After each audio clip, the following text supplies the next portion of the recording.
100 நாள் வேலை கொடுப்பதில்லை, சம்பளமும் சரிவர வழங்கவில்லை என ஆதங்கப்படும் புதுவை மக்கள். ஃபர்ஸ்ட் 100 நாள்லாம் வேலை கொடுக்கறது இல்ல.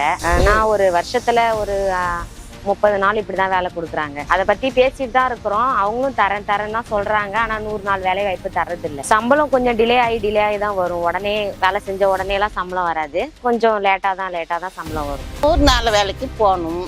நாங்க செஞ்சோம், சரின்னு சொல்லிட்டு ஏத்துன்னு வந்துட்டோம். இப்ப மாசம் வைக்கிறாங்க வேலை, அவ்வளவுதான் சொன்னாங்க. நாங்க வந்துட்டோம் கிளம்பி. 5 நாளைக்கு வேலை செஞ்சோம்னாக்கா 1500 ரூபாய். 100 நாள் வேலை எதுவுமே தரதில்ல. ரொம்ப நாளாவது 100 நாள் வேலை கொடுத்து மக்களும் நிறைய பேர் எல்லாம் வீட்டில் தான் உட்காந்து கிடக்குங்க. எங்க வேலை பண்ணா அது முன்னா கொல்வேலை வேலையெல்லாம் போவாங்க, அதுவும் கிடையாது. இந்த 100 நாள் வேலை கிடையாது. 100 நாள் வேலைக்கு முடிவு கட்ட தயாராகி வரும் என்ஆர் பிஜேபியை புறக்கணிப்போம். இனி வேண்டாம் என்ஆர் பிஜேபி.